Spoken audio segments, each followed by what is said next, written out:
Good evening, everybody. It's another Monday night with bees all day. How's everybody doing tonight?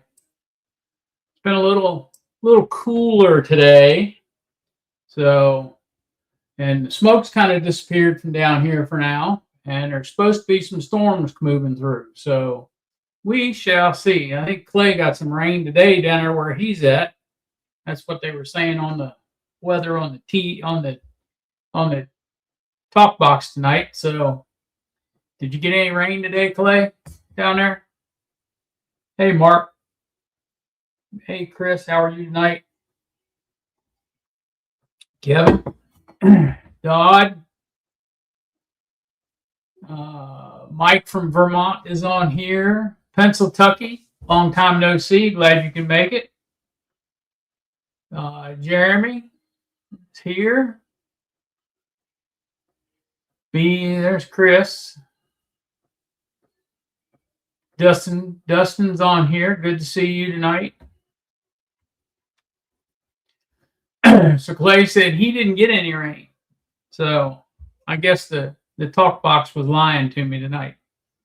So they were definitely showing it coming down through your area. Hey, Block Farm Apiary, how are you tonight? Eddie, good to see you tonight.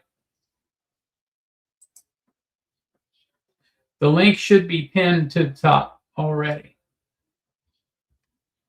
if you're interested in coming in. So a couple of things I wanted to talk about tonight. I know we're a little behind the eight ball talking about it, but there's Peabody. How are you tonight? I know we're a little behind the eight ball talking about it, but better late than never, right? So keep it kind of interesting. So I haven't heard anything out of Charlie today. I guess he's coming in tonight. He always has an interesting point of view on stuff.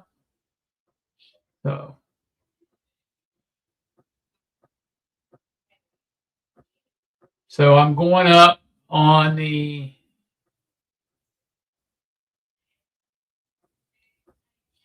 I am probably going to bring a lot of Anil down there with me. I'm going to bring some uncapping tanks from Shamrock. I'm going to bring creamers. I'm going to bring bottling tanks, storage tanks, that kind of stuff.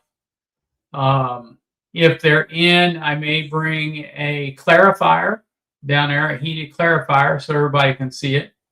So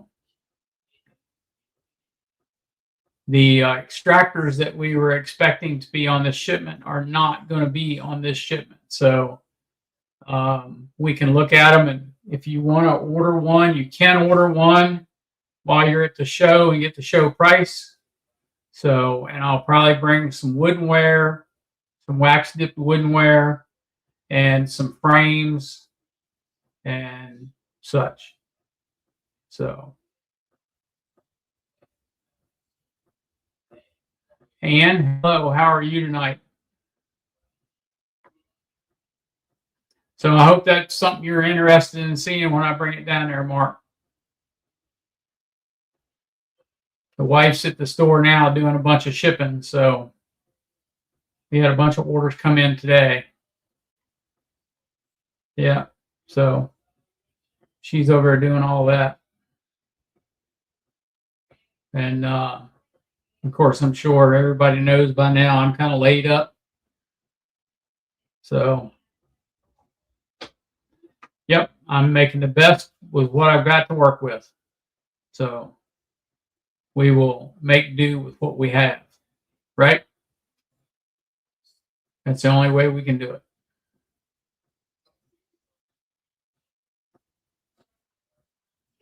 Yeah, Odell, they are nice looking extractors, and they were at ABF, and that was the American distributor that was at ABF, Southeast Bee Supply.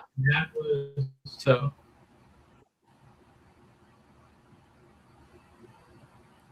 yep, that's what I figured it was. That's what they, hey, Eddie, the manufacturer called me and told me it was a switch on the door.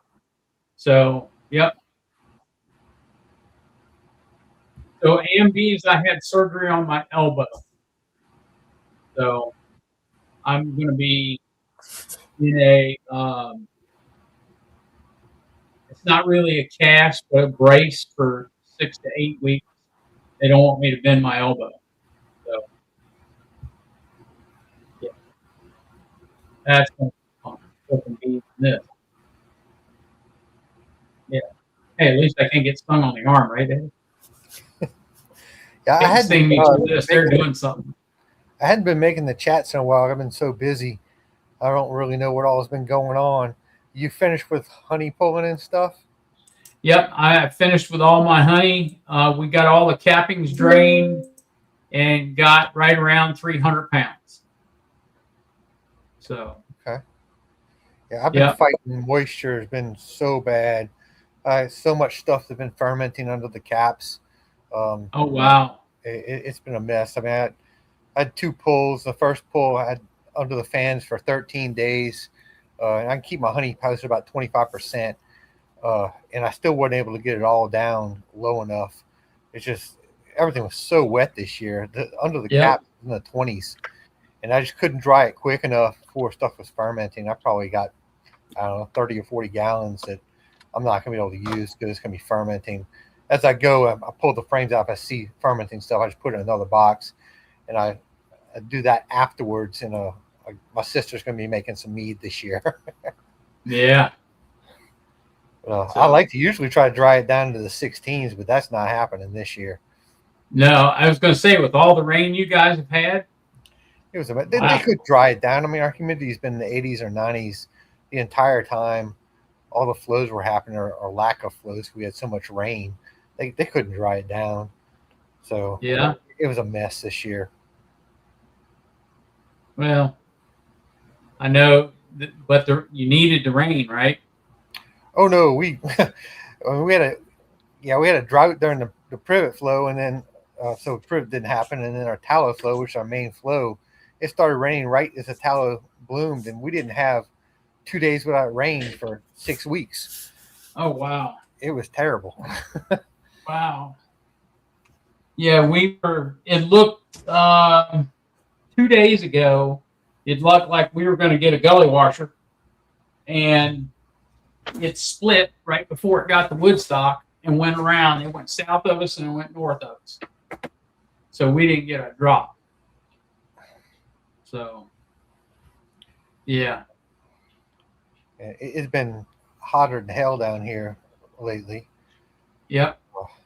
And as usual, I'm behind on everything. I feel like I wasn't expecting to have to dry the honey for as long as I had to dry it, So I could only fit so much in my honey house at a time, and it stayed under the fans for so long.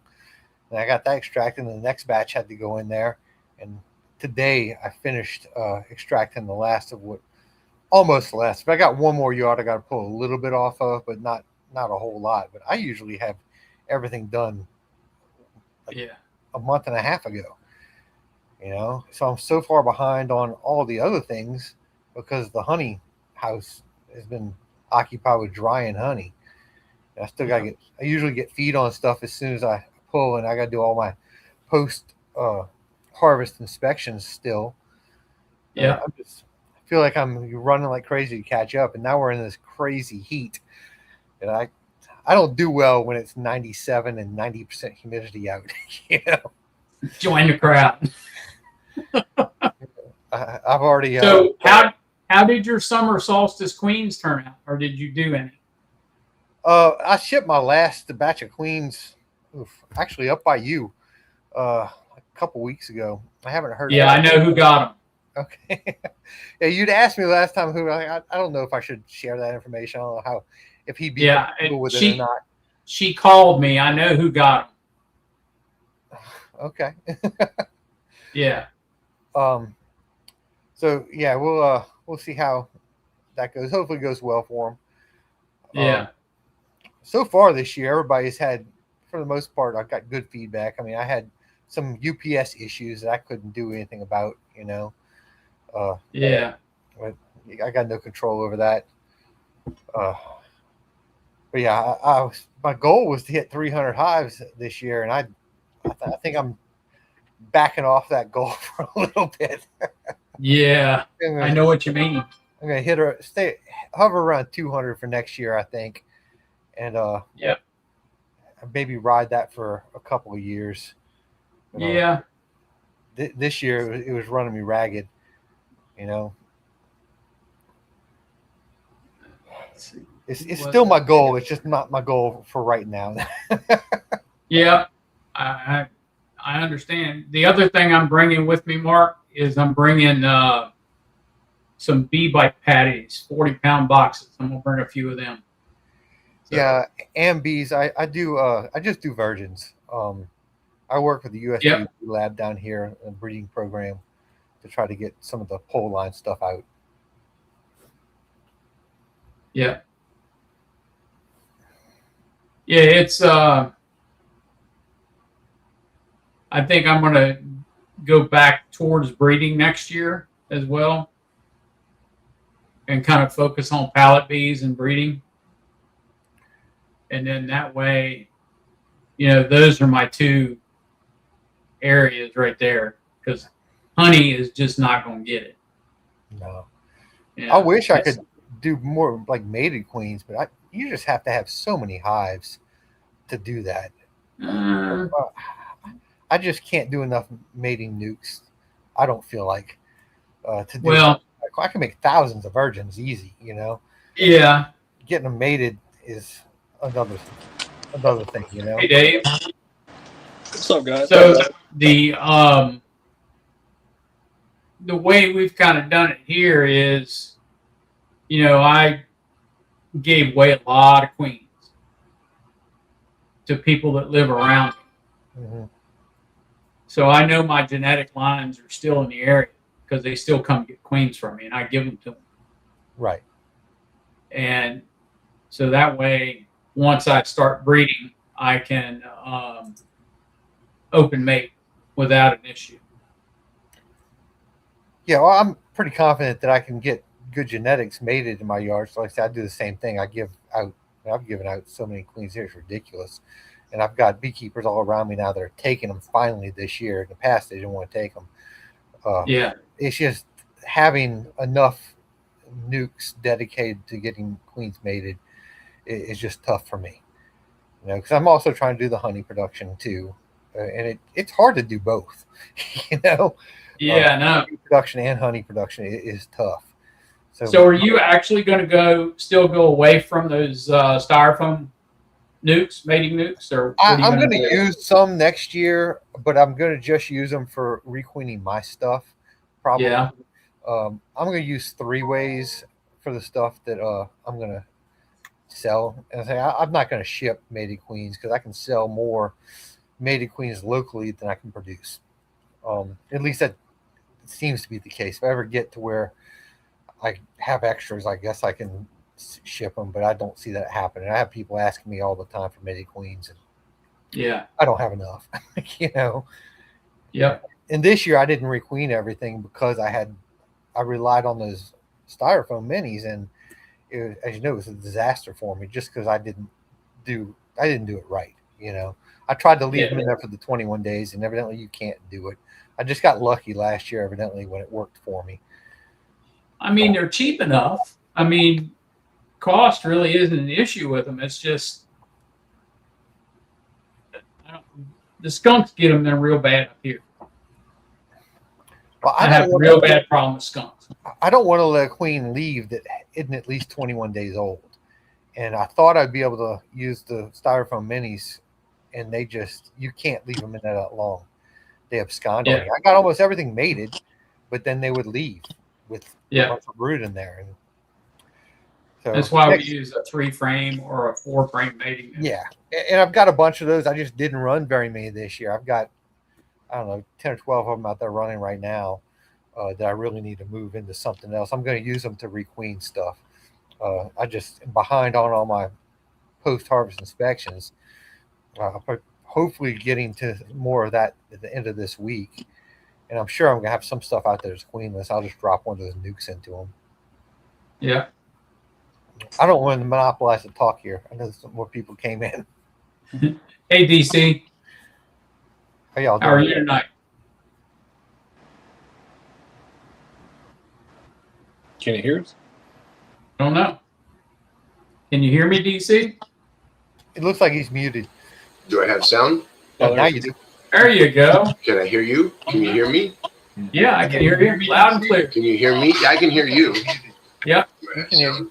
There you go. Can I hear you? Can you hear me? Yeah, I can hear you. Oh yeah, I forgot. Mute your YouTube. Forgot Got the some lay. echo going on. Yeah, mute your YouTube, DC. Oh wait. Mute your YouTube.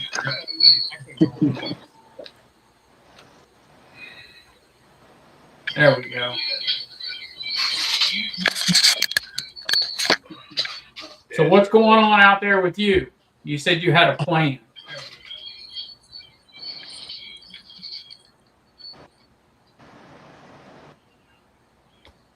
technical difficulties. Okay, so you know how beekeepers are planners because we have to stay so far ahead of our bees. So before I was a beekeeper, I was an assistant superintendent of a 147 home housing project. So it's kind of like hardwired into me. Mm-hmm.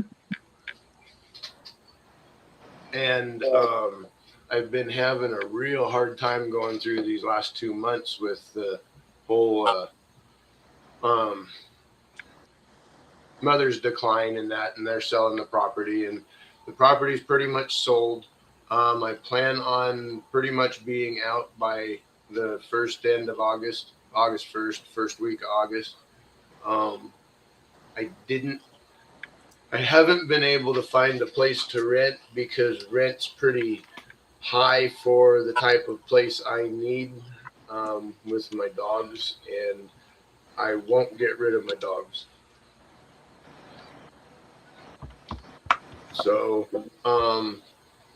being on my pension, I have limited funds, but it's looking like I'm going to keep the little Subaru, and I'm going to keep the Ford F-250 camper special because I was going to need it to do bees and do out yards. Well, a friend of mine mentioned, she said that I looked at, trailers or such. So there's one of these Camper World big, there's like 300 RVs or whatever. So I looked them up online, and I was looking up a fifth wheel gooseneck, Mm-hmm. because that's what this pickup's built for. It's what it's geared for. So I started talking with my brother, and so it turns out when you spend 20 years of your life living debt-free and within your means, you don't generate a whole lot of credit presence. So there's two things. There's one, the world don't know who you are. That's kind of nice. Yeah, it is. That's kind of cool. It's kind of unique anymore. And I'd like to stick to it if I'm able to, but I can't quite. So my brother's going to help me do I think it's a 35-foot fifth wheel, and it's set up with a nice open floor plan, or at least this is the one that I looked at. It's kind of a little bit more compact, and it's got some of the long-term living type features already, like extra racks for extra tanks and things like this. It's got a, I guess if it's still there, it's got a fold-out outside kitchen with a little fridge and all this. I was like, score. Steaks outside, that's all I need. But so what it's looking like happening is I'm going to get that fifth wheel if I can and get the pickup set up to pull the fifth wheel. I was talking with Harris, and he said in most states, because it's a fifth wheel, it's seen as a unit, and you can pull a little car behind it. I don't know. I'll look into that. So I'm looking for places that I'll be able to park my home, that I can be able to have the boys, put out a fence, that sort of thing. I've got a couple prospects, but no confirms yet, but it's looking like ideally, I'll find a location for it for the next few months while the house sells and clears and all this stuff, and stay close while mom's around, that sort of thing. And then have the bees at the out yards, that sort of thing. Learn those skills while I'm waiting for, fall, winter. Harris owns some property over in Christmas Valley, Oregon. It's a desert, but it's a nice, cold, dry desert. And he bought the property to be able to winter his bees there so that he could have them ready earlier for almonds. Better climate, it's drier. You don't have all the moisture, you don't have all the mildew. You have a nice, cold, steady winter in comparison to like here. So what it's looking like is I'll find a place to stay for now, the next few 2-3 months, what have you, and have the out yards. And then we'll take the bees over to Christmas, Oregon, and I'll follow them and winter over there with them, just kind of overseeing that sort of thing. I can't work, but he says I got power and water. And I said, I'll bring my own internet. I'm going to get the Starlink maximum package, whatever, mobile thing, unlimited. Hey, I have T1 line wherever I live, sort of thing. So, because I started looking at the amount of data usage I have unlimited cable T1 right now. And because I watch television online and I do the videos online and online, for a month, I used like 763 gig. Wow. So, yeah, I upload 1080p videos, and if you've seen my videos, there's 3 of them a week, and they're 15 minutes a piece, so that's a lot. And then when you watch television online anymore and that sort of thing, well, okay. I'm also a gamer, that's half of it. You download a 200 gig game, and kind of what it is. But so I'm going to do that so that I can take a pad rental area, good enough back. I'm DC's Bees on YouTube is what my channel is. I don't do teaching or nothing. It's just me sharing the bees and what I'm doing. Lately, it's been me going through. I don't know what's going on. But and then Tom, how much? Right now, the difficulty is that it's in season, so there's a lot of people renting right now. But I'll start looking. Didn't you?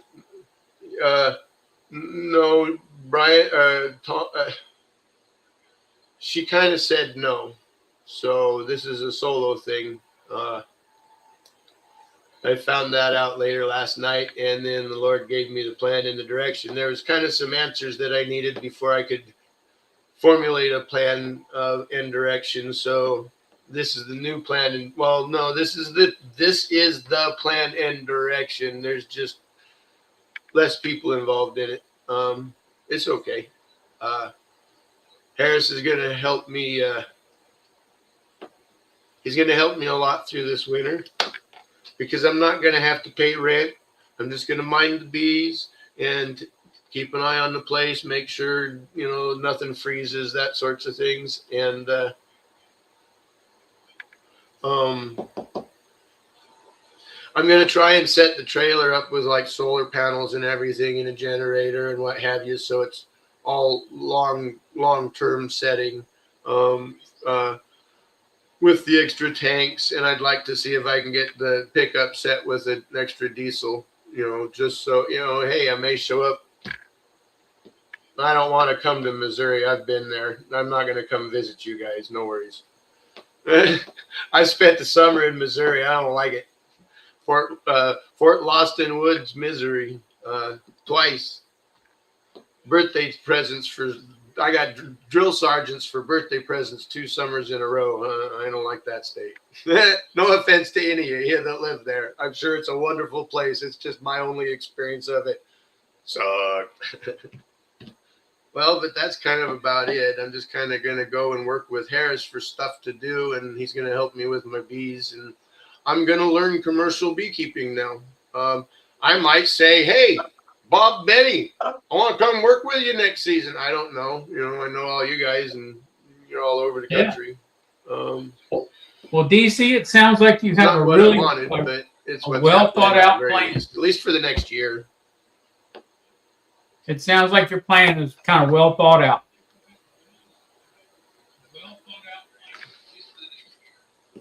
Well, Harris and I have kind of been working this plan for me for 5 years now, building it, and it's just having to be implemented in a different fashion and larger manner, maybe, because here in the near future, the bees will have to help with rent if I'm going to have rent, But he'll help me till they can. He'll help me till they can pay for rent. So we're cool. God's got good people in my life. All of you are some of them. Hey, Bill, I have to be efficient with my money, but you know what? I love them frames. Oh, yeah. A lot of people love those frames. Which frames are those? The wooden frames that I have with the acorn in them, double dipped acorn. I like the frames better than the extractor, to be honest with you. Yeah, a lot of people say that. I don't regret the extractor now that I've figured it out. But man, dude, I love them frames. Those bees draw those frames. I was telling Harris, I said I want a pallet of those. Yeah.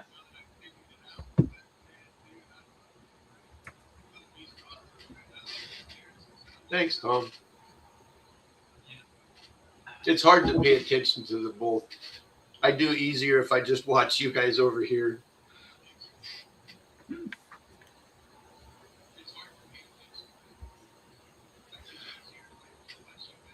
Tom, Melissa, God came up with the plan. That's why I say it's the plan. So in my beekeeping and everything, he kind of has supplied it all. So I try to put him first in it. And a lot of the things I do just kind of show up in my head as a complete plan. And in some cases, that's how I know it's from him.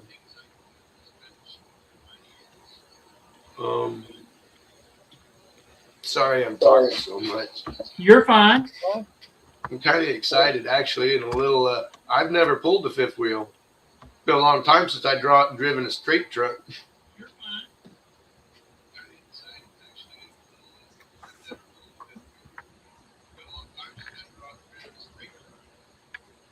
The best part of it all will be within my means. And that's the most important part. The trailer, and I'll be able to continue to build my bee business debt free. Yep. Yep. Because when the house sells, I'll have some actual funds to invest, so I can not use other people's junk. You're always going to be paying for bees. I've learned that year 2. I already know that.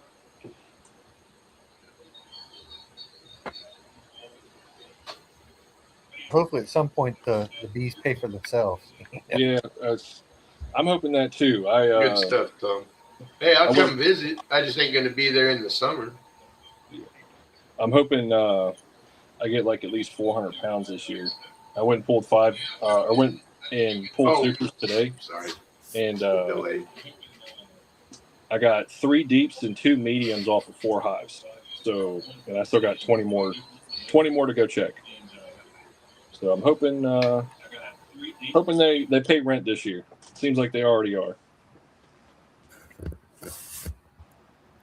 Yeah, I feel like mine are gonna. It's been a long time before they pay me back for everything I've put into it. Yeah. But next year, they better be bringing in a lot more than what I put out next year. They won't pay back everything that I've already put into them. That's going to take quite some time. But I'm not going to grow like crazy next year for the first year. I mean, I'll grow a little bit, but not. I'm not going to add another couple hundred hives. Dealing with honeybees, you'll never be a millionaire. That's what next year I'm planning on. If I don't do the out yard, I have two options I want to do. I've talked about doing an out yard with a trailer, or I am going to solely focus on my main yard and just have 28 production hives and do queen rearing, because I made 5-frame nukes. I made about 40 5-frame nukes this year, and I'm going to use those as queen rear boxes. I'm doing away with the styrofoam minis, even though I had about a 99% success rate out of 40 of them. Really? Yes. Well, so remember I grafted queens this year. I grafted 60, 55 took, all 55 hatched. Oh no, not all 55. About 50 of them hatched. Every one of them hatched in the incubator, but 5, they didn't take 5 in the mini, because I put cells in the mini mating nukes instead of letting them hatch out and introducing the queens. For some reason, they didn't like 5 of those, so I ended up requeening 5 of them with live queens. They took the 5 that I put in there. They didn't like the cell, but they took the live queen virgin I put in there. And what I think helped is when I did all that, it was 3 days of rain, and they were all cooped up in those boxes for 3 days. Yeah, and they were forced to accept her. Yeah, so they were all, they didn't have to, none of them flew out, none of them absconded. One absconded later, but anyway, push comes to shove, I ended up requeening all my hives except for 2, all my main hives except for 2, all my last year's queens except for 2, and I sold 10 to local beekeepers around here, and the rest I just put into 5-frame nukes, and I'm going to try and overwinter all them. So those are going to be, I'm hoping next year, I'm either going to sell those as overwintered nukes, or I'm going to use them as resource hives, whatever survives in those 5-frame nukes that I made, and use them for like just getting resources to weak main production hives and all that kind of stuff. Or possibly, if I end up doing something with a trailer, use all those nukes for the trailer for an out yard. Hopefully, we'll see. Oh yeah, when you were talking about the styrofoam minis, I'm doing away with them. I'm going to keep them, but I'm switching over to the 5-frame deeps, because it's. Hey. When you were talking about this, it just feels like it. You could take the frames out, like say some of the queens fill up a frame, they lay up a frame, and you can just take some of them out and put them in your main hives, and then pull out some like empty frames and put back in there for new queens. So it kind of keeps them rolling, and they'll never really have that, I guess, that feeling to swarm out of the 5-frame nuke. Yeah, I like the deep equipment a lot better for it, like the regular size deep stuff. I just thought that I'd be able to do a much higher volume with the minis. Like I say, I know what I did wrong. I just left them in too long. It wouldn't work the way it was going to work in my head. You know, like I thought every 21 days I'll just come and swap them out. Well, that doesn't work. You can't leave in 21 days. So when you said 21 days, or when you were having them abscond at 21 days, week and a half ago, I finally took the last 6 out of those mini mating nukes, and they've been sitting in there for almost 2 months. Yeah, and so I have 3 they're still going. They've been going for months. I haven't done anything with them. I'm kind of curious to see how long. Last year, they all worked like that, but this year, I think I'm running 50 or 60 of them, and all but those 3 started on me. You know? So next year I'll do 2-week intervals, and I'll I can't hear anybody. Can't hear anybody? You hear me? Hey, you guys, I'm gonna go. I just wanted to say that. Right on. So I'm gonna pop back to the chat. Can y'all hear me? Yeah, I can hear you. As soon as I figure out. I can't hear you guys at all. God's got me, so thanks for everyone for praying, and hey, keep it up. Talk to you later. I don't know, Bill. I can hear you fine. You hear me, Bill? Dave, you can hear me, right? Yeah, I can hear you. Bill was just staring at us for like 5 minutes. I just got a thing on the screen. It says the host just unmuted my mic. Yeah. Can you I hear guess us he now, thinks- Bill?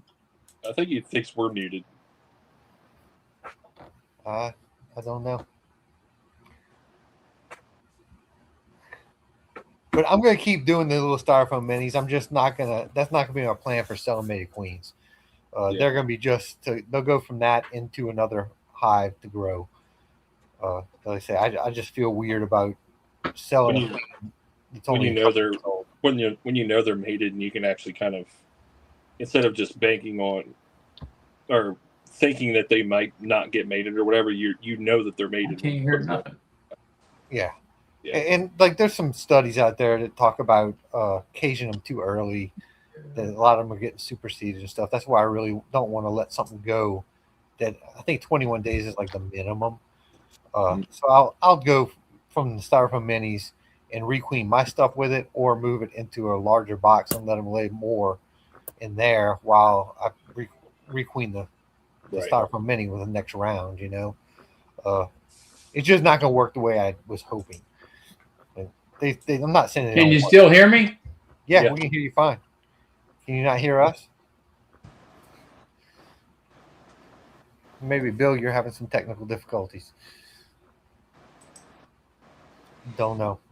So when I started, like I said, I made about 40 of those 5-frame nukes, and It wants to update. It wants me to restart.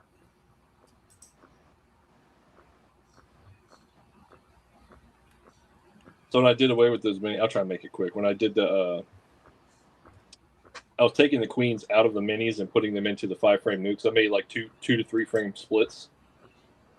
I found that I had like 100% take on all of them, and I have what I think I got 15 or 16 out there right now. All of them took, except one of them ended up absconding later, but all of them took. And I think it had something to do with I took all the bees that were in her little mini styrofoam box and shook them into the box with the other bees that came off of the splits. And I put her in a cage with Hive Alive fondant. And every one of them, no problem. Didn't have no, like, they killed the queen off. I just had one of Come them. on. Really? Well, that's great that had so much success. Like I said, I had a really high percentage. I don't know, I didn't keep track of it with them getting mated. It was just I waited too long and they absconded. Right. So, I did take a little bit. I think I don't know if you were here or not. When I think you were. When I think James from up in Canada popped in, and he gave us like a little knowledge bomb, some words of wisdom about those. yeah, I was in here. I was probably the reason he jumped on to tell us that. Yeah, because it was me and you talking about it, and I took a little bit of what he said, and I think what me doing what he said, and then also the fact that I had 3 days of rain, I think that really helped. And I took a frame. I didn't use all my minis last year. I only had a couple. I only used probably like 20 of them. And so I took as many of those frames out that had comb already drawn on them and dispersed them between all of them. And I think that's what he said. It's like, you got to have comb on them for them to work. And when I did that, I didn't have a problem, really. And I'm pretty sure you got comb on all of them. Yeah, I mean, I didn't start with comb. I had some going, so I'd put I mixed it up, put like 1 frame of comb in each one. Yeah.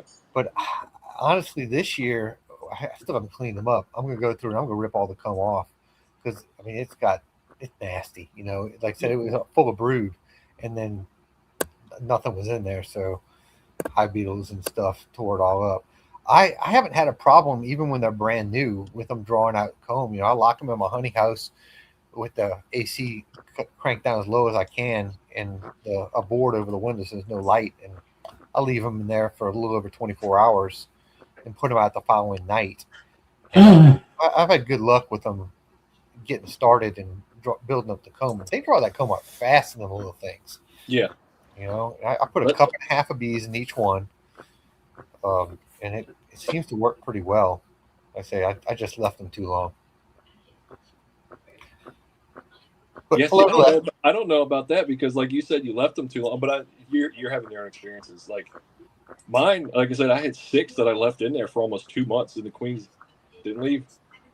I mean, Well, last year I was running like, I don't know, 15 or so, and I just went and grabbed queens when I needed and requeened those. And I had no problem. So I thought that was normal and that would work. But this year, I did it on a larger scale. It did not work. I mean, they all 3 absconded before the 21-day mark, and I go in and be cat brood and stuff, and every one of them, and no bees. It was very frustrating, but like I say, I learned my lesson. I know that I can't really leave them in there. I guess I just got lucky last year. So there's 3 of them that are still running, and I'm kind of just an experiment. I'm going to see how long they can keep running, but they've been in there for months. Do yours have the queen excluder door on it, or the option for a queen excluder door? They have the option for it. I don't use it. So I'm wondering if that's what I did. That once I noticed that they were all laying, I switched it over to that. Oh, maybe. I don't know. Mine just have it's a little piece of plastic that you can put over it. You know. Okay, yeah, mine's like a slider. It's see, mine have both. There's 2 doors. There's the one on the bottom that's a slider back and forth. Mm-hmm. That's either all the way open or queen excluder. But then there's also the dial one that is either vent, all the way open, closed, or queen excluder. Yeah, I have a few that have the dial like that, but most of mine don't have that. They came with a little piece that you can put on there that's a queen excluder, but they're the cheap kind of ones, you know. Yeah. And it's just a styrofoam slider, and then you can put that little piece in there if you want to. But I didn't. I didn't choose to do it. You know, and then they've got a little piece of queen excluder that goes on the little walkway to the feeder. That makes no sense because they have 2 passageways on either side. Yeah. That there's not a queen excluder there. So I'm like, what's the point of that? Well, did you have the little plastic inserts that go on the top that are annoying as shit? So only some of them came with those. I don't use them. Yeah. I guess if you use a plastic insert, maybe that would work. Yeah, because the plastic insert sits on top of the actual. I guess that's true. On top of everything, but when you take that out, yeah, they got channels all the way. Yeah, yeah. So I took that out. I did it the first year on the ones that came with them. And I'm like, this is a pain. I'm not gonna. I got a stack of them somewhere. Looks like we lost the host. That's strange. You're in charge now. Oh no, I am technologically challenged, man. Well, we're gonna have to figure it out. I would have thought that if he logged off, the whole thing would have shut down. Yeah, I'm wondering if that's what's going to happen. He is rebooting. Might. Joey says he's rebooting.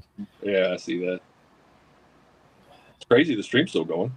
Yeah, I would have thought it would have shut down. Oh. Well, maybe it's because it's online and we're still in the chat. Maybe it's still going to keep going until he comes back. Maybe. I keep wondering. My lights have flickered a little bit a couple of times here. I don't even think it's raining, but I guess it's just some kind of storm rolling through. If they flicker much, it's going to knock me off probably. Yeah, we keep getting storms like every day, but it's because it's so hot. We just get heat storms every night. Where are you again? Southern Maryland. Okay. I don't want to hear hot, man. We were 97 today, and the humidity is like 90%. It's awful. Well, that's kind of what we had. I mean, really? We're in the 90s too.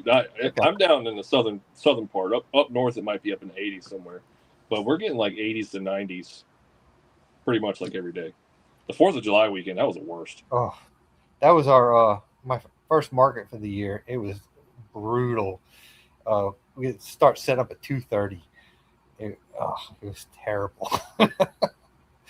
But yeah, you definitely got the humidity down there. That's the worst. The humidity's rough. It is really. I don't do well with it. You know, I'm okay most of the time if I'm not in a bee jacket.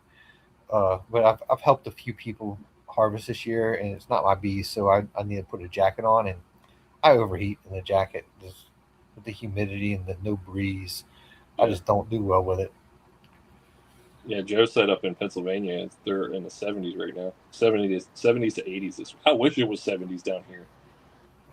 I was almost a heat casualty today when I was messing with 5 hives taking the supers off. I came in the house, started pounding Gatorade. It was hot. Yeah, I've overheated 4 times already this year, and it seems like once you do it once in a year, it seems to happen easier to you or something. Maybe that's just in my head, but I gotta watch it now. Just mainly when you start getting dizzy, that's when you gotta stop. Yeah, get the little chills going. And like, oh, this isn't good. Bill, can you hear us now? Bill, I'm wondering if he still can't hear us.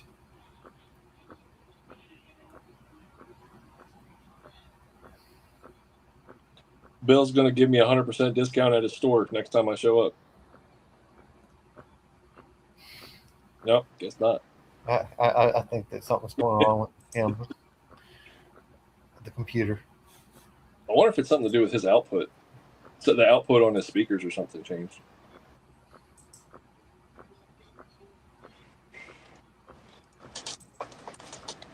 What's his name? At William Gardner.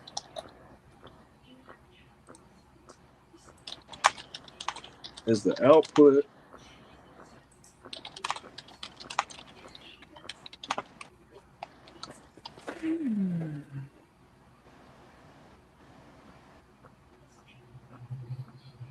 Somebody say something. Can you hear me? Hey, Bill, we can hear you. Can you I got hear you us? back. Yeah, I got you back now. All right. Oh boy. Wow. That sucked. Don't worry, Eddie held the fort down. I was Thank you, Eddie. surprised that we didn't. I was surprised we didn't go away when you went away. Yeah. Well, if you don't sign off, you don't go away. Okay. Because if you're in the green room afterwards and the host goes away, you can still have a conversation. You can talk all night long if you want to. Keeps the lobby open. Got it. Mm-hmm. Okay. Yep. So, wow. What was the problem? When I said that it wanted to update, Mhm. it kicked the default device off. Yeah, I was in the Twilight Zone, Joey. That's where I was. It kicked the default speakers out, and I had to reload them. Wow. Computers. Happens. That's what I hate when Windows likes to update. It messes things up sometimes, and it's always the most inconvenient times when it decides to update and mess something up. Always. Yeah, like right in the middle of your show, you know? So, wasn't anything I could do about it either. Like I said, I pulled some of my supers today, and some of the honey leaked out on top of the frames, and I tasted it. This is my first taste of my honey in 2 years. That was real. That shit was pretty good. So yeah, your honey's always better, isn't it? Yeah, something like that. So I got honey down the street at the local shop. It's not store bought honey. It's from well, I say this, it's from somebody up in Pennsylvania. I don't know if they're in this chat or not, but their honey comes down here, and to the local shops, not to like grocery stores and stuff. But yeah, I don't know what the taste. My roommate tasted it too, and it's from Pennsylvania, and it tastes like Sweet and Low sweetener, and it had such a long aftertaste. I just really didn't like it. But mine, it was like a fast flash of sweet, and then it just dissipated. Yep. Yeah, so, and I actually I don't like mine as much this year as usual. I mean, I like it; it's still good honey, but I think it's because we didn't get the tallow flow, and I really like the taste of the tallow honey a lot. It's a little bit stronger tasting. This year, a lot of my stuff is a lot lighter, and it's like I said, it's still good. I just prefer that darker, a little bit stronger tasting honey. Maybe that's what it is, because mine's kind of light, and what's in that jar is pretty dark. Yeah. Yeah, I think most people prefer the lighter honeys. I'm just one of those oddballs that tend to like that other flavors a little bit more. Let's say it's still good. I still like my honey. I just liked it better last year than I do this year. Yeah. Was So that- I had somebody from Tennessee bring me by a bottle of honey. They were coming through on their way through going home, and it was I don't know how to really describe the color. It was like a clear with a really, really, really light gold tint to it. And boy, was it sweet. You like you did with your honey. You got that real quick flash of sweet, and then it was gone. But it was really good honey. Yeah, I tried like some sourwood honey that we got. I think my girlfriend got at the expo a few years back, and I was all excited to try it because everybody talks about how it's the greatest honey.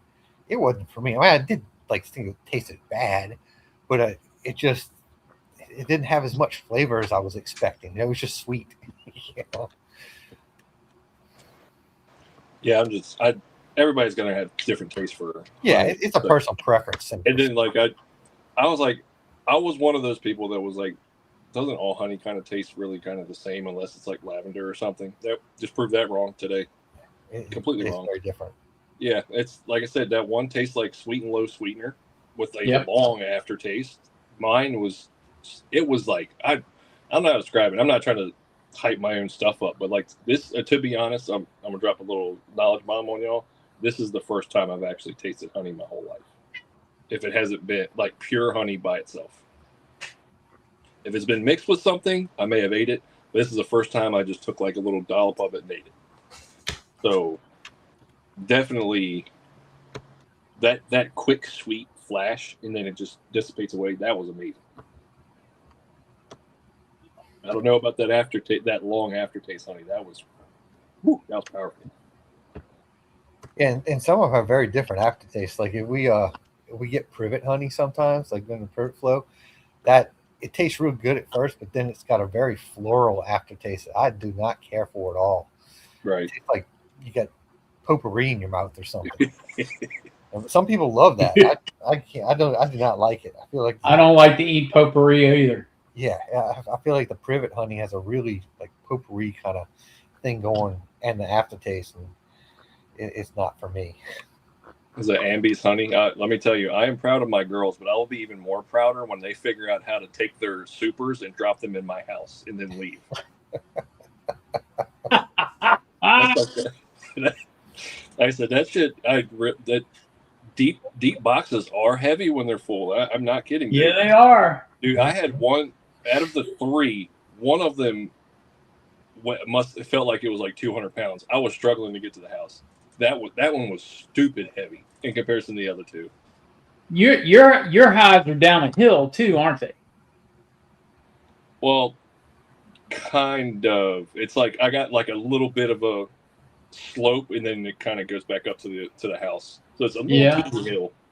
But I got to walk 50 yards because I didn't park a truck over there like I should have. Went and got my mom's truck and parked it over there, put them all in the back, and then drove it up to the house. No, I was walking each box 50 yards back and forth. Oh no! Oh no! That was bad 15 more hives to go. I got to do that. From my house to the bee yard is almost 100 yards, and that ain't happening. I don't want to walk more than 10 yards at the most with a. I don't want to walk any more than 10 or 20 steps to the back of the truck.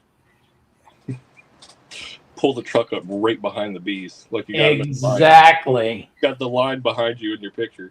Yeah. So what we normally do is we'll take a pallet and put on the forks of the tractor, and that's the other reason I set these rows so far apart, so I could get down behind every row of hives with the tractor and a pallet. And we pull this honey off of those hives, put it on the pallet, and I take it out, bring it up here to the house and set it, grab another pallet and come down there. And that's what we do for each row when we pull honey. And I'm going to tell you what, it makes it a whole lot easier to pull honey. I Yeah, park my truck I'm as close as lazy. I can in the middle, whatever hive is in the middle of the yard.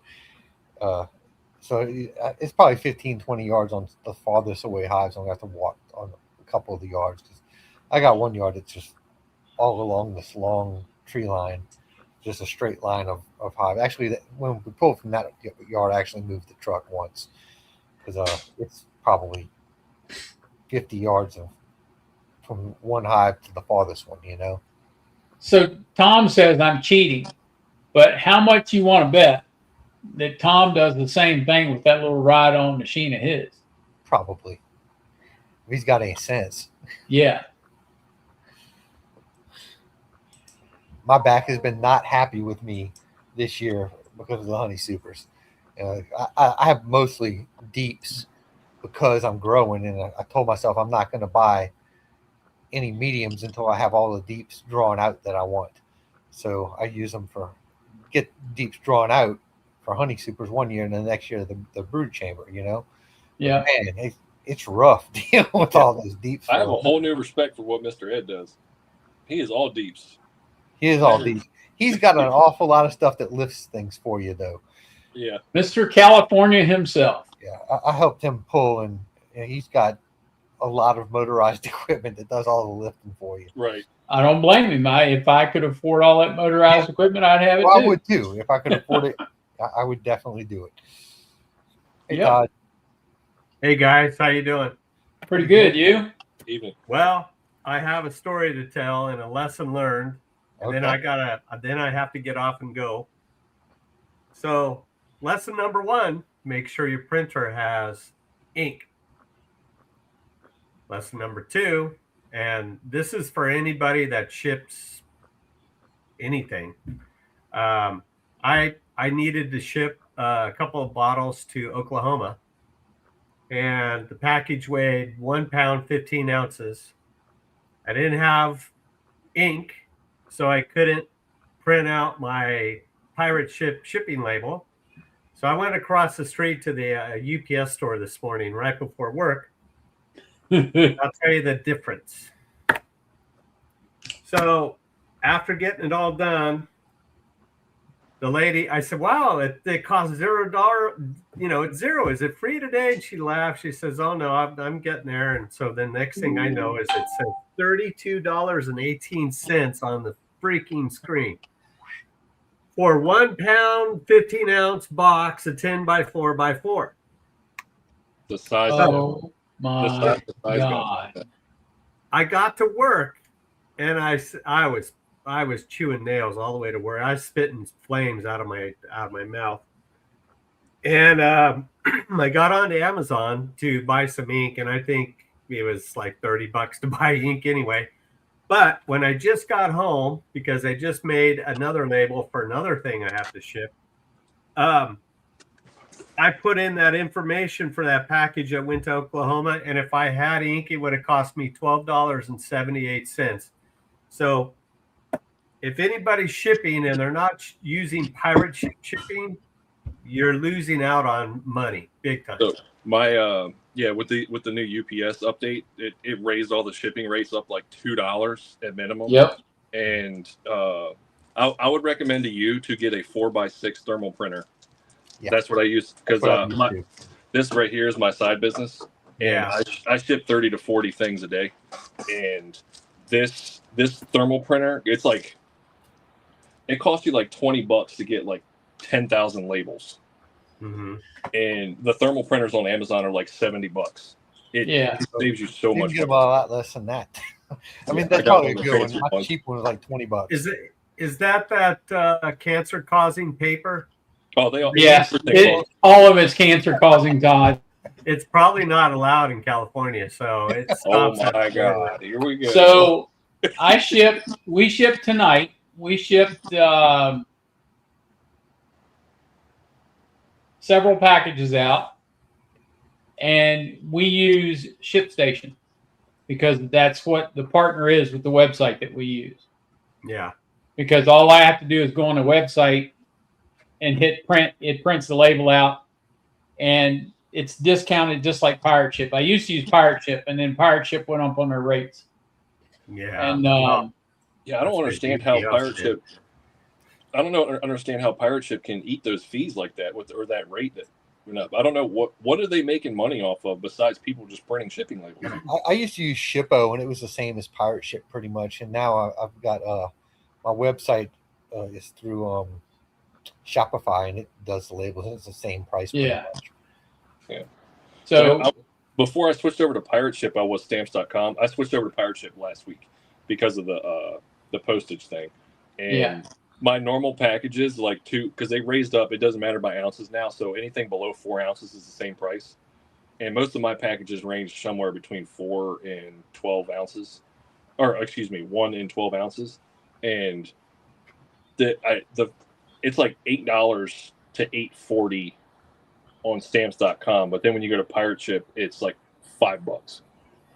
Well, the bad part about Pirate Ship is when you go to print labels there, if you have multiple boxes going to the same address, you can only print one at a time. Mm-hmm. You have to keep doing the reprint label. Click the reprint label box. Yeah, and they keep charging you each time you reprint that label, that amount of money. What, for all of them, or? No, each individual label is a separate charge. Oh, instead of it being all one charge and then print out like 8 labels. Yeah, it's Right. 8 different charges. Right. Yeah.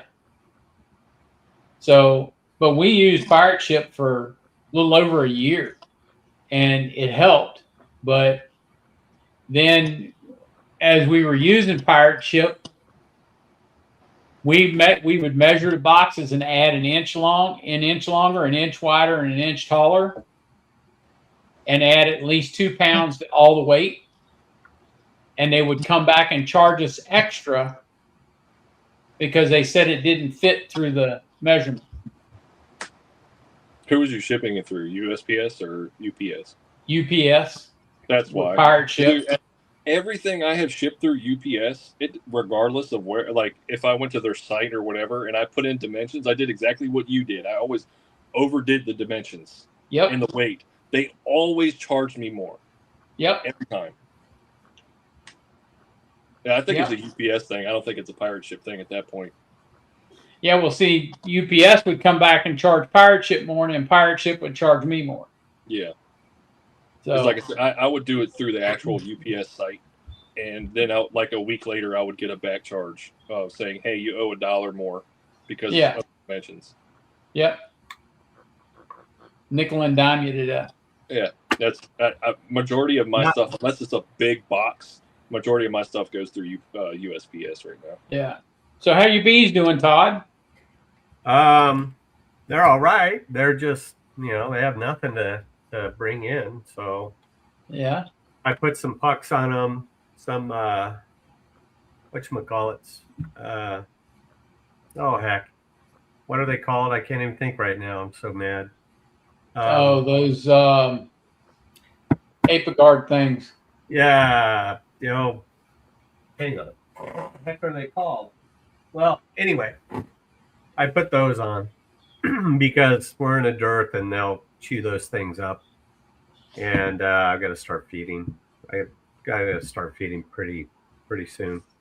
Yeah, we got buckets on now. I thought you had that blue curl happening right now. Not yet. It's coming out of the ground again, but it won't bloom, or it won't. Well, the early plants might be starting right about now, but it'll take probably about 3 weeks before it really gets going. It lasts until the first frost. The plant will stay there, and it peaks sometime in late August, early September, and then it starts kind of slowing down, and then it dies off after the first frost. So are you actually timing something like what you're talking about? You actually got it on has it been like the same time every year?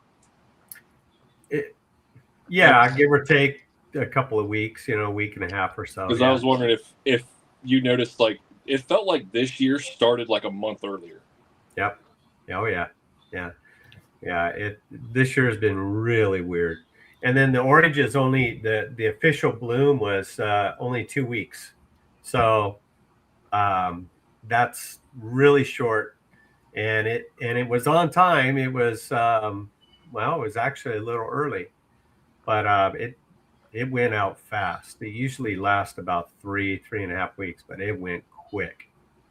So everything was off this year. Yeah, Todd. I mean, Tom. Don't know about Todd, but the Virginia governor is saying she's going to start taxing the honeybees when they bring nectar back. So do we have to weigh? Do you have to weigh them now individually? Shh! Don't give them any ideas. They just created a new tax in Virginia. Well, I don't know what it is about the camera. I'm really not that bald. My hair is really fine, though. No offense to you all, but I do have hair right here. I got hair here too. I got more hair here than I do on the front. But I feel like I look a little bit balder than I am too. But maybe the camera's trying to tell you something that your mirror's not. my mirror must be off a couple years. Oh man!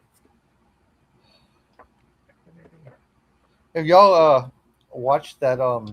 I've been keeping up with it a little bit. That Apivera stuff came and just put out a video about it. What is it? I don't. Man, it looks really easy to use. It doesn't just kill the mites. It deals with the viruses and a lot of other stuff too.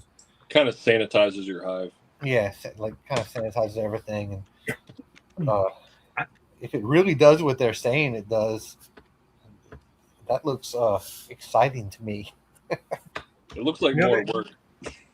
I think they have a researcher at University of Texas or A&M or something that was studying formic acid, doing that, fumigating wax in the frames. I think there's some literature on it. I don't think it's published yet, but they've been, I guess, doing it for a couple of years. I haven't heard any more about it lately,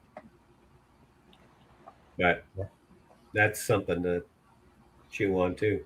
Yeah, when I was looking at the Apivera stuff in the past, it looked like the fogger thing was just going to be not cost effective and take too long. But now with this backpack sprayer thing and taking like 5 seconds per hive, like that's maybe a thing. I don't even know what it is. I haven't really heard anything about it. It uses oxidation to kill stuff, and you end up with nothing left in the hive except for water and amino acids that the bees will consume that's healthy for them. It looks like it sterilizes. It sterilizes with a byproduct of actual food for the bees. I have to check this out. They have you could do it in a regular spray bottle. Then they have the backpack sprayer, and then they have the vaporizer that sits on top of the whole hive, and it vaporizes, and then the vapor just falls down through the hive. And right. How do you spell it? APIVERA, I think. Is it? But what they didn't say is how much the actual chemistry costs. You know. I like how they named it chemistry. I don't know if that's what he was just saying or if that's the actual name of it. Yeah, I don't know. Yeah, I bet it's expensive. It's put out by TerraVera. Yeah, I'm looking at it now. How's it spelled, Bill? It's put out by TerraVera. It's spelled APIVERA. RA. Okay.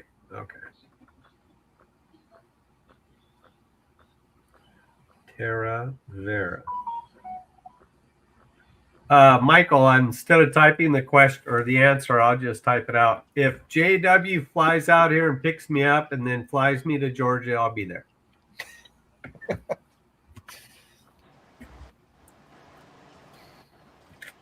Do you watch? It's not in my budget, but if I can make it, I'll make it. Yeah, came and did the video or released the video on it today. If you want to see it in action. Yeah, it sounded the way it reads and the way it sounds. It's geared towards commercial beekeepers because you've got the backpack option. Yeah, and you can just go through and spray. That's what he was saying. He's like, if you got like a two, he was saying that the beekeepers that were using it with the commercial operations, if you have like two people, you just have one person lift the lid and lift the box while one person's spraying, and they said they could do like 300 hives an hour. Huh. If you got a 2-person operation going. I don't know about that, But you can also just put it in a regular squirt bottle and use it. But I didn't see where it said how much it costs. It's probably on their website. we're gonna find out here in a minute. Bill should be on it. Let's see.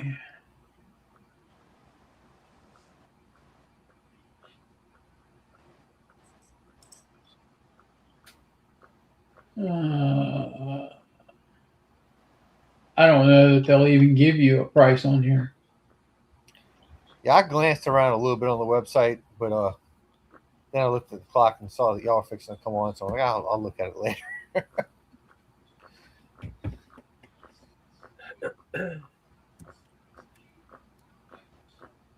Well, I need to print my labels and go yell at some UPS store employees.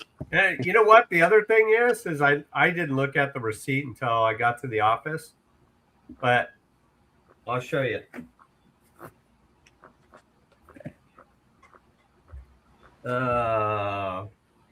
Can you believe? Wait a minute. Come on. Anyway, it's on the bottom of this box. It says 1044, which Wow. means the box is 10 by 4 by 4. On the receipt, I noticed that they measured it 11 by 5 by 5. That makes a difference too. So I'm not very happy about that. I'm going to ask them why that is. Just out of curiosity. So the backpack mister is $379. Jeez. Yeah, I saw that. I just didn't see the price of the actual chemicals that you got to put in it. Can't you go to Home Depot and buy a sprayer? Yeah, you can. Probably. there This is kind that. of sublimates it a little bit better, but it'd probably be fine to just use one from Home Depot. Then they have an on hive fogger, which is a grand. How's a commercial guy going to use that? Take it from one box to the next? They can't. They're going to use the backpack sprayer. Oh, okay. And then they I have just want to know how much the stuff is that you put in the sprayer. Then they have the Apavera Hive Efficiency Hive Fogger, which is $1,999, which you have to pick the hive up and set. It looks like you set the hive down in it. Yeah, Oh no! I think that's the one they use for actually sanitizing hives, like dead outs and all that. It's not actually. Oh putting yeah, a that's whole for the hive in dead it. out stuff. Yeah, it's for sanitizing the equipment that you're not using. Okay. So it doesn't say anything about the liquid. Well, here, hive nutrients and hive wash. There you go. Shop hive health. So How much per gallon or whatever it is. that's what I'm trying to figure out. So it comes as a kit.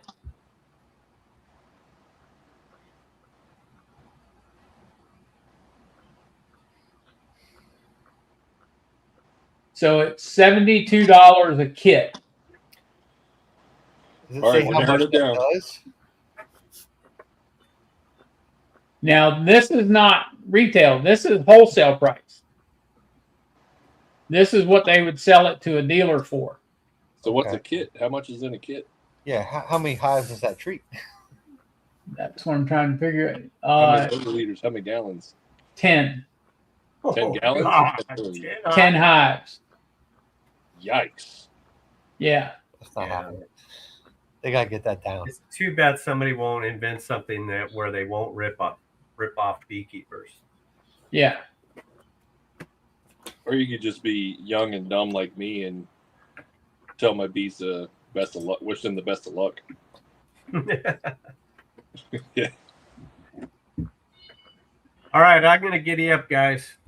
All right, Todd. Thanks for dropping in. Later, Good Tom. night. I'm glad you made it back on, Bill. I was driving home when you had Oh your yeah. problem.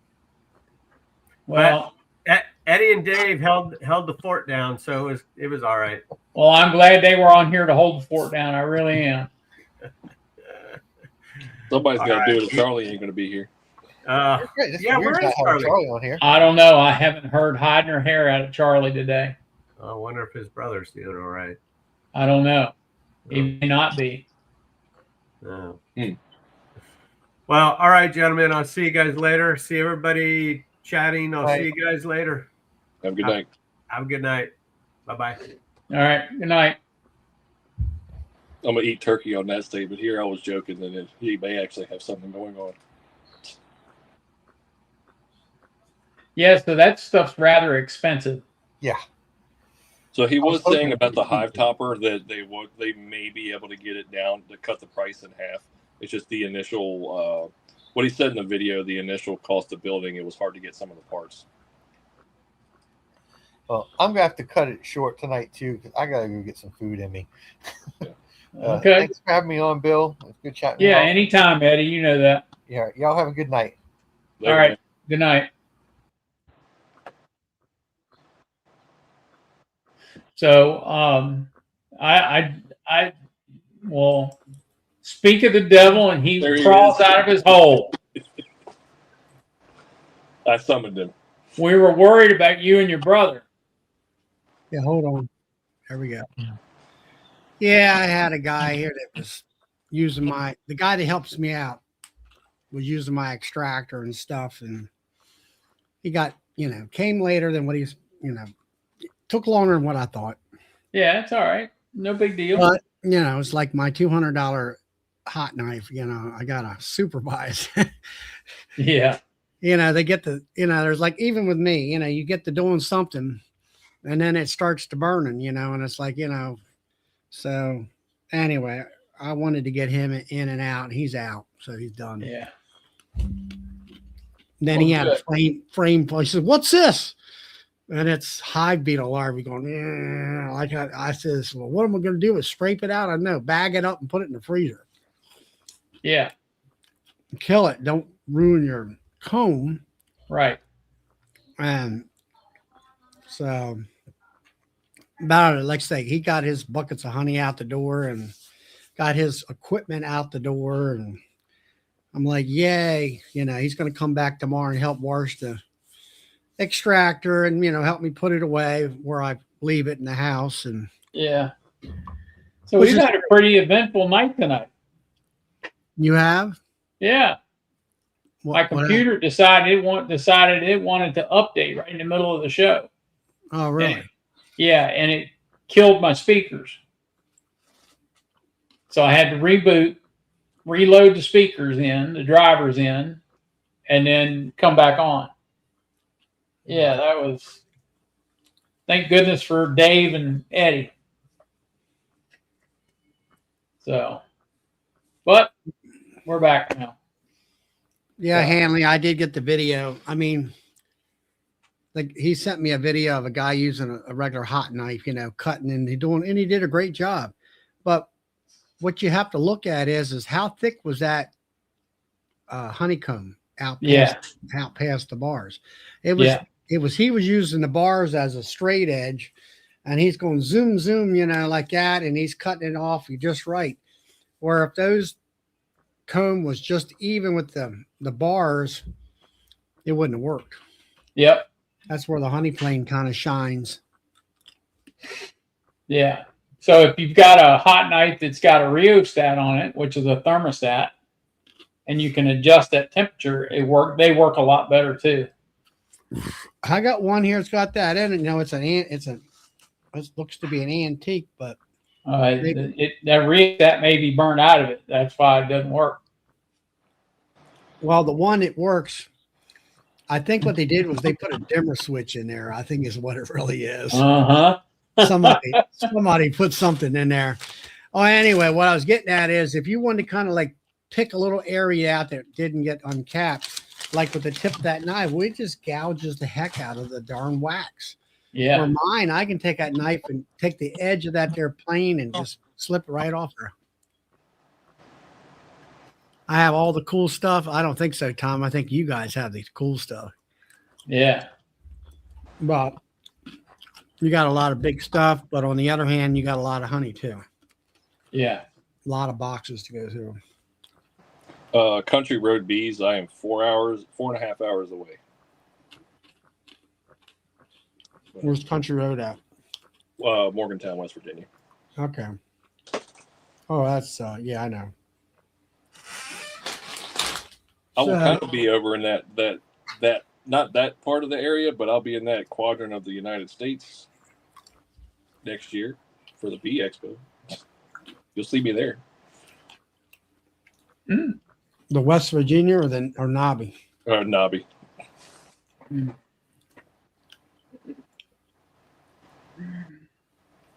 Oh, what about the hot knives? Do you have to set them down at some point? Like, can you just continuously go with them things, or will the honey The actually? main thing with hot knife is if you get it at the right heat,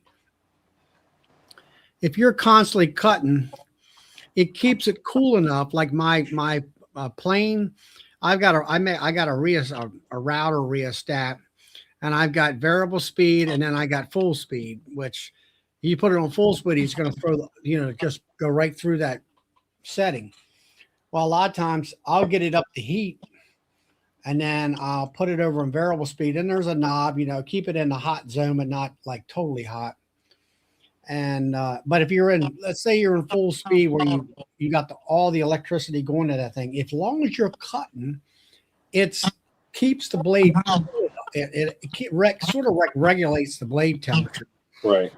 But once you set it down, that's when it's starting to cook. It'll make cookers. Yeah.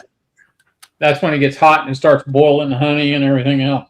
That's Yeah, right. 'cause I was wondering if the honey would actually cool it down, and then you were actually damaging the comb more than you were cutting it, or just ripping the comb at that point. Well, if it's too cool, it'll rip the comb. Yep, it will. Yeah, you got to get it. You got to. It's a balancing game with that thing when it comes to the heat. A lot like, all right, you go down there, you like Mike Berry. He's got a bread knife, or the one that from Hilco that, Kelly knife.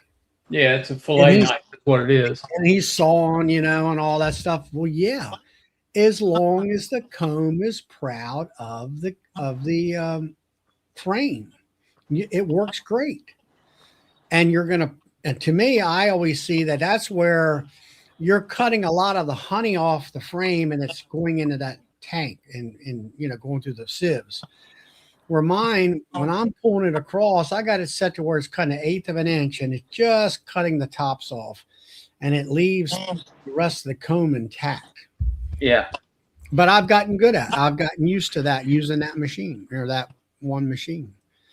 Yeah, if you get used to using, like, if you were to buy a hot knife, Dave, and you figure out, okay, I got to keep the temperature set here, and you get used to doing it down and then back up, I mean, you get used to it, and muscle memory is everything. Mm-hmm. So, yeah, as I'm doing with Old Faithful this year, just a regular cut knife. Yeah. Some people swear by that. Yeah. So I picked up comb from a guy last year. He had a bunch of dead outs, and he just sold all his stuff. And I picked up comb from that, and I just used that knife and just cut all the honey off of that and let the bees sop it up. And it's granted it had it was brood comb, so it wouldn't necessarily break up. That's another thing. That right there is total. He, like tonight, he had some comb, and he's trying to pull my plane across it, and it was like hitting cement. Yeah. I said, I can tell you right now. I said it's either brood comb or it's got pollen in there where there's honey on top of the pollen. And Yeah. You hit that, and it just will not go through there. You need to actually saw through it. Yeah, you got to use a cotton scratcher or something like that. Yep. And all that. So that's why I'm real particular about not having brood in my Right. I got a queen excluder on there. Now, like that one hive out there that's got all that brood in there. Well, those are not going to be honey frames anymore. They'll be for brood frames. Yeah. You know, you just write it off. Yep. You know, and go to something else. Yeah, I'm in the camp of using brood frames too for honey supers. So. Nah, I don't like that at all. You know, just like, you know, so, I mean, I run all mediums. Well, you go to Ian or somebody like that, they run all deeps, or all your commercial guys do. Well, it's a simple analogy as one box, one size frame. But they have the cranes and stuff like that to raise all that stuff up with.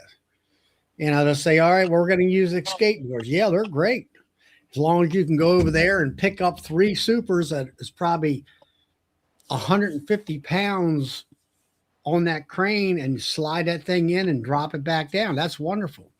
But if you got to go in there and pick up 4 or 5 boxes and put them off to the side, put your thing, then pick them back up, put them all back on, get them all stacked in there real nice and neat. And then in the meantime, the bees are all over you, pissed off. Yep. And all that. And, you know, that's what you have. You know, that's where I just like, the heck with that. That's 2 trips to the bee yard. And it's like, I'm going to go out there. I'm going to drop a fume board on there. Let them fume. You know, I got 4 fume boards, put them on 4 highs. By the time I get everybody set, it'll be 5 minutes or more on that first hive with a fume board on there. Flip it up, just crack that box and raise it up on its end on top of that hive. I got that, my son's little Milwaukee leaf blower. It's, I don't know. It's got a 2-inch hole at the end, or 1.5 inch, 1 3/4 hole. And it's, you know, just takes one little teeny battery, like a regular drill battery.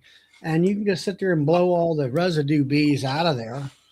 So what I did today, I pulled supers today, and I essentially I had a spare box laying around. I shook all the bees off each frame and put it in a spare box. And then I walked into the house, and then I took my commercial size leaf blower, not commercial size, not the little teeny one, but the next step up, not the backpack one. And I just blew out the rest of them through that, or with that. And then I brought it into the house. Well, did they follow you in and come in and pester you and everything else? No, I mean, they hung around when I put them on the porch and I blew them out on the porch, I did have some come back to that spot.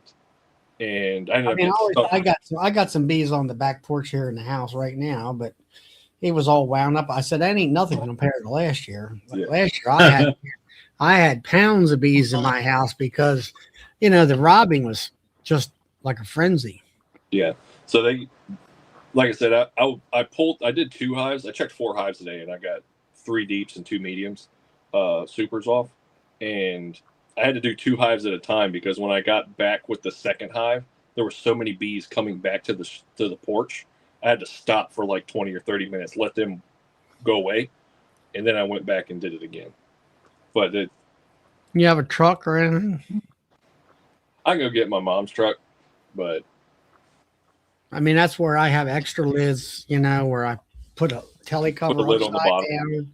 Yeah. Then I blow everything out, turn right around, put that super in that lid, and then have another lid sitting right there and slam it on there. And you're still going to get some bees in there, but not much. Yeah. So when I got in the house and I put them all in there, I had like 3 bees that made it into the house that came out of the boxes. So you're doing fine. Yeah. So that worked out. Like I got. But I mean, when I go out there like that, all this behind me here, I went out there up, you know, the first pull, I pulled 22 boxes and put them in the house, and then get all that done. And then so many days later, once I got all that done, then I pulled the additional 20 some boxes. And then, I'm debating extracting these 5 and then taking them back out and then kind of swapping them around. Because I kind of want to give it back. The deeps I want to utilize the deep frames for brood again. Yeah.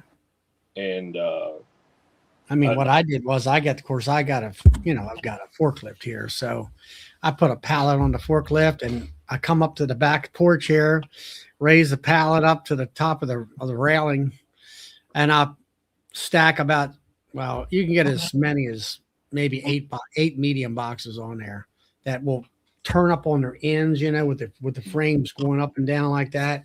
So I rolled around to the end of this building right here and flip the darn boxes up on their ends and then leave it sit there all day, and they'll have it licked clean by 5 o'clock.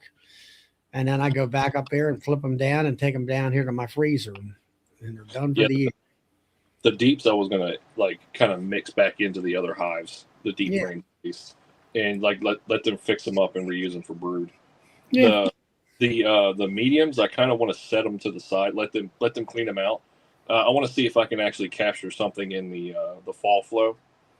I know a lot of people say that's a hit or a miss, but I'll try it. You might have it down where you're at because you got water close by, and there might be something. You might, the plants that maybe would make nectar. They have the ability of sucking some water out of the ground. Right. Up here the hay's getting yellow, and I mean we need rain bad. You ain't getting rain? We ain't getting no rain up here every day. It's raining every day down here. Really? Yes. I mean, it's everything is, oh, it's going to rain. I said, where? Southern Maryland? Yeah. And it's like they rained here close to the house. Where was it at? 95 corridor. Yep. 10 miles south of me. Yep. And if it rained, I might have gotten a blacktop. I had my son come and he said, did it rain here? I said, yeah, just enough to, the blacktop is black from the rain, and 10 minutes later it's dry. Yeah. Yeah. Nothing. Absolutely nothing. See, it's kind of weird down here in Southern Maryland where our weather, it's like everybody down here thinks we're kind of in our own little ecosystem bubble. And it's like, if up north gets hammered with snow, we didn't get nothing. If we get hammered with snow, up north didn't get nothing. It's one of them deals. Or if like we got hammered with snow, up north got really hammered with snow. And it's also down south. It's like the St. Mary's County area is like its own little bubble that the weather systems like to break around. Well, we got the Deer Creek River up here. The Deer Creek flows into the Susquehanna River. And you'll see a pattern. You'll watch storms come out of Pennsylvania. And them storms follow the rivers. If you ever see them, they will follow the river right down through there, And or here we got lightning rods. A lot of people don't believe in that, but it pushes the storms away, especially lightning storms. Yeah. It puts the negative ions up in the air, the positive, whatever it is. Yeah, we had rain last week that split and went around us. They're either getting it south of us or north of us, or east of us or west of us. We're not getting a drop here. Well, last weekend I watched it on the radar. It went up out of Virginia someplace, and then it went right up around Harrisburg where Will is. Yep. It went all up in do that. What's it say? Chance of rain almost every day. Oh, yeah. Well, a chance is one thing, but Well, I mean, it's actually been, it's 90, 90, 65, 90, 90, 60. So it's rained every day. It may not be during the day, but sometime within the 24 hours, it's going to drop some rain. Yeah, I'll believe it here when I see it, because I'm looking at the weather forecast here, like tomorrow is 60% chance of rain. Well, I'll believe it when I see it. Yeah. I've been waking up every morning and the ground's soaked. And then Saturday and Sunday, chance of rain. I'll believe it when I see it. So. Well, tomorrow is 60% rain. 60% in Southern Maryland. Yeah. It's 90%. But that doesn't mean, that's just the amount of area that could get rain is 60-some% of the area. It says 60%, but it also says scattered strong storms. So it could be anywhere. Yeah, anywhere. It's not going to be, what do you call it? Full coverage of the state. Yeah. So I don't think we're going to get those kind of storms until we start getting close to fall time. It's too late then. Yeah. You know, I mean, you know, for farming and stuff. Yeah. yeah, well, Yeah. weather right now sucks for farming too. Well, it's just, I don't know. It's like, you know, in the beginning of the spring, Didn't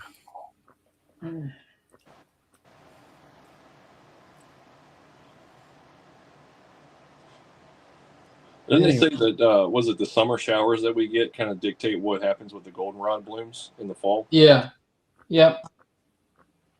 The late and with the rain that we get in July and August dictates the goldenrod flow. Hmm. If we don't get any, you're not going to have any. Well, hopefully, Night, Joey. hopefully we get some good goldenrod. Oh, what was it? I don't know if I told y'all this or not. I forget where I was going across the is it the Shenandoah State Park that's on the top of that mountain, I think. Like say you go from Fredericksburg to Harrisonburg, the mountain in between there. I think there's a state park that's on top of it. we You got have to go all the way up to the Yeah. top. There's a ski resort up there, Massanutten. you talking about the Skyline Drive. I think so. Yeah, the Skyline Drive. That's a state park. The state park. There we go. What National park. Excuse me. It's a national park. I just got corrected. Yeah. So that 1 year last year, for some reason that road got blocked off, and I had to detour around, go through Culpeper, and come around the top. Not necessarily come around the top, but I came further up through the mountain, and I don't know what that little area is between there, but there was just it was like real hilly fields, but all the fields were straight yellow in the fall time.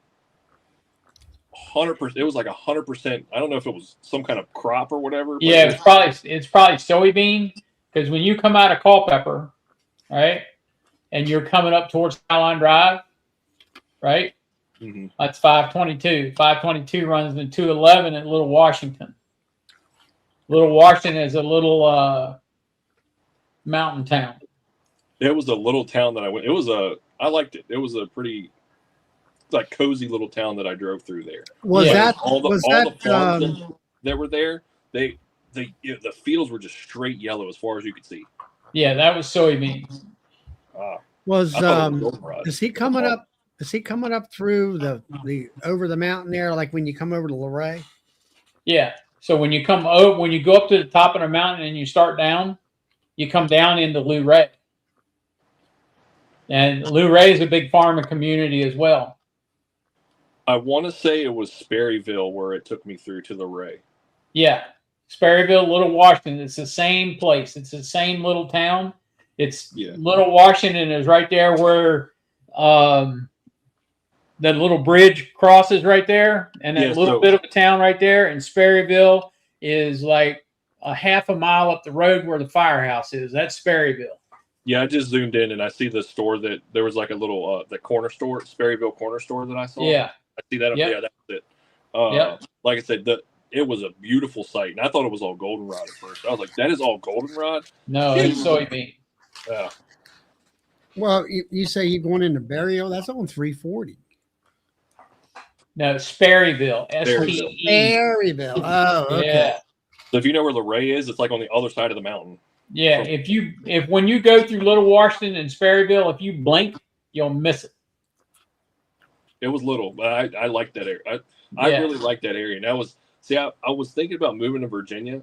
I had two places in mind. Was it somewhere in Rockfish Valley, which is down by Lynchburg area, or Rockfish Valley is just outside of Charlottesville. Yeah, like a little bit south of it. I like driving through the mountains there, and it's just a valley. You got mountains on both sides. Yep.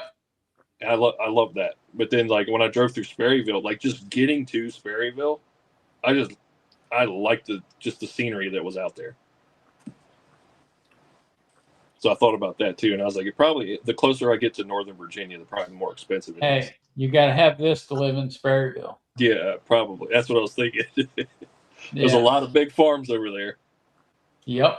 And those are summer places. Oh, it must be nice. Yeah.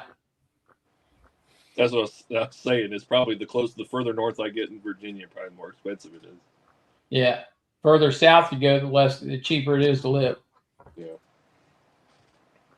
Yeah, I see where it's. I looked at the map. Yeah, it's like Luray is here, and it's when 340 comes in the Luray, instead of making a right to go across the mountain towards your place, you go the opposite direction. Yeah. No. Not me, Tom. Don't even go there.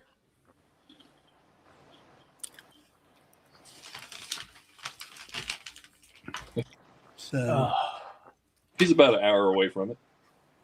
Who, me? Yeah. I'm about an hour and a half away. Yeah. That's too close to home. I got enough going on around here. I don't need a summer place too. Come on out here, Tom, next summer, and I'll put you to work, buddy. that's like you go down to Floyd down there. You got do you have what do you call it? A summer house, I guess you call it. Yeah. I'm like, no. I mean, I don't come down there that much, so I don't know. I mean, why would you want? I just don't, like you say. There's so much extra work for all that stuff. Yep. Tom says I'm allergic.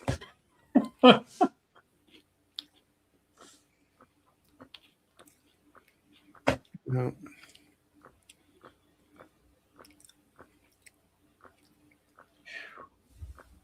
So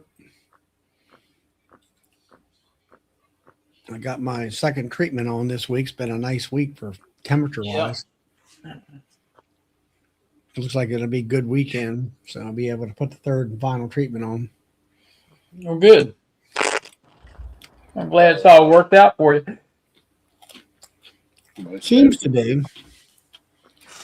Been feeding, and that seems to be doing pretty good. But I got a hive out there. I got a queen in there, but I don't know. She don't look like she's laying in my. I gave her another quarter to see what that would stimulate her.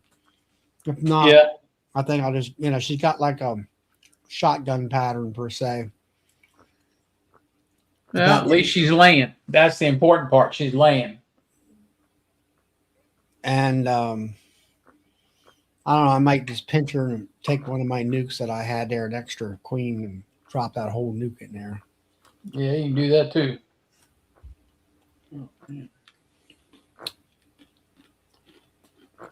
So I don't know. As far as the Aper Guard, it's been nice that I got my confidence up in the product. Yep. As far as knowing the right temperature ranges and what the bees will put up with, I guess you would say, or they're not disturbed at 85 degrees or whatever. Yeah. And like I said the last week, about 3 days later, they've got his phone died. Yeah. 3 days later, they had it all cleaned out off of that card. So that all works out good. Yep. I get that out of the way. And bee inspector is supposed to come in around the end of August. I'm participating in the National Honeybee Survey again. Yeah. See how I'm curious what I'm curious. Like the last time I participated, I used April Bar. She came on week 6 and I was loaded with mites. And I'm curious what it's going to be like when she comes this time. So I keep getting asked to participate in the overwinter brood study. Yeah, I see. They've asked. I've seen that Facebook or someplace like that. You're supposed to go out there in the middle of the winter and pull brood out and all that kind of stuff. Yep. And count it by, they give you a little card that's got a hole in it by 10%. It's 10% of a medium or 10% of a deep frame. It's two different sizes. And you're supposed to look at it and say, okay, well, I got 10% or 20% or 30% of brood in the winter. And, you know, this is what my bees are doing this month and everything else. And you turn all that in. So, and what they do is they publish it at the end of the month, so people know when they don't have brood on their hive. Depends on where you live at. Yeah, you're right. It's all dependent upon where you live. I mean, I've seen it out there in January, you know, a hole that big, maybe 2 inches in diameter, let's say 2.5 inches in diameter pattern of cat brood. Yeah. Maybe a little bit of eggs around that slightly, you know, and that was it. I was surprised to see that early spring, let's say February. Yeah, and they give you a specific type of queen. They give you queens. I think it's 10 that they send you. They send you queens, and you set up 10 specific hives for this. I didn't read that part of it. Yeah. So I talked to Dr. Wilson from Virginia Tech about it the other night. He was at the club. He was getting ready to speak, and we were outside, and he was trying on a bee jacket that he had bought. And he asked me if I wanted to participate. And I said, not this year. I said, I got too much other stuff going on. Maybe next year. Yep. Where's all my paperwork?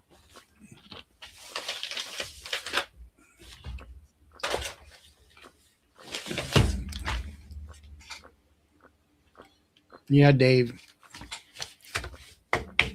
Restaurant store is the way to go. And if you go there, like me, when I go there, I'm buying a pallet load or a good amount. Let's say 25, 35 bags. And I just take my gate off my truck and I say, put it in the back of the truck with the forklift. As long as the forklift operator is pretty decent, he's okay. And the only problem with that country is well, you got to be a member of a lot of different places. Like we don't have a rural king around here. I don't know what that is. There's one in Front Royal. Where isn't that? There's none in Maryland. Yeah, there's one in Front Royal. That's the closest one to you. I've been down here to the local Walmart. And I'm like, I go to the manager. I said, look, can't you get me a pallet of 20-pound bags that you guys carry on the shelf? And I act like, well, what do you call it? The produce manager does that. Well, then call him up. Ask, can you help me out here? Yeah. And they just they were dumbfounded. I said, I need it not at candy time. I need it at another time that you guys don't bring it in. Yeah.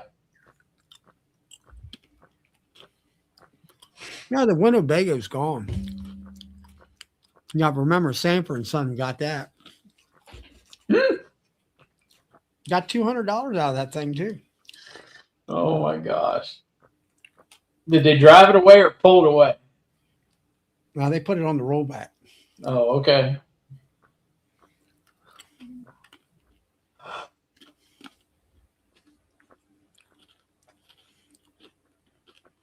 But anyway,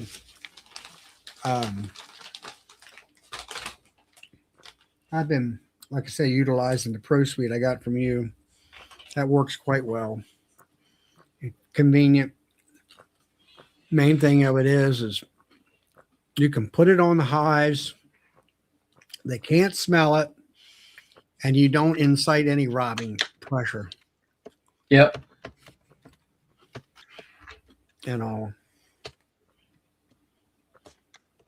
So, I mean, that's kind of something new that I've done this year. It's not so much just feeding with AprilGuard on.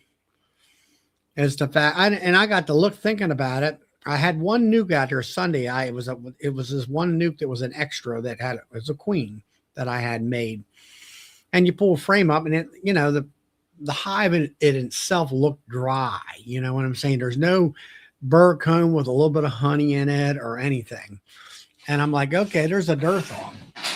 And I put a quart jar on it, and all that to feed it, and gave it an extra box, I think. And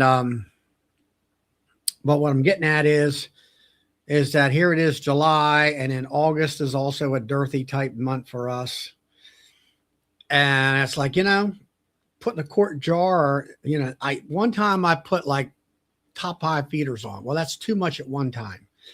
If you give them a quart for the week, they'll store some of it, and then they'll use a lot of it too. Yeah. Especially where I had some hives out there where I didn't treat them because they were fresh queens and they were trying to build, and I didn't want to stunt her growth. Well, she's got like that second box. I put a third box on her this Saturday, and she's laid up all the medium frames in that second box, where I put another box just to give them place to lay. And they, and like you say, the larvae and the jelly and all is nice and moist. So they got enough coming in to, to stimulate laying and feed everybody. Yeah. So they might get a quart jar once a week for the next 4 weeks or so, 4 to 6 weeks. We'll see. So I ordered bee bite patties in 40-pound boxes. Well, that's good because I had some, my I put a little notations on top of my body. It said bee bites. Well, when I went in there to look, I had put those ones that I wanted to build, Yeah. I had bee bites and I just cut it in half. I said, you're getting a half a patty. I guess, I think they're pounds. So you're getting a half a pound. I'm getting a half a pound. The next one's getting a half a pound. And they weren't nowhere sight to be seen. They were. So did you use all those bee bites you bought? No, I keep a box that, there are 10 things 10-pound box. 10-pound box. I keep a box in the truck. Okay. And I'm kind of experimenting, I like them better than pollen patties because the hive beetles and all that stuff they don't mess with them. Right. And then I've been, like I say, I've got 3 or 4 hives here. Well, not 4, I've got 3 hives. I want them to grow, to get strong for the fall. Yep. I haven't treated them. I said, I'll they're growing right now. So I don't think I have a mite problem there. I'll hit them with Formic Pro in a month and a half. But I threw a half a pound of bee bite on there, and 7 days later, you can't find that bee bite. It's gone. Yep. It is totally gone. There is no residue or anything left. Nothing left. I do try to peel that real fine wax paper or whatever you want to call it off of there. I just like getting rid of that. And they gobble that stuff up. Yep. They do. That's good stuff. Yep. And for me, it's a test too. Here we are in the summertime, and I'm working with weaker hives.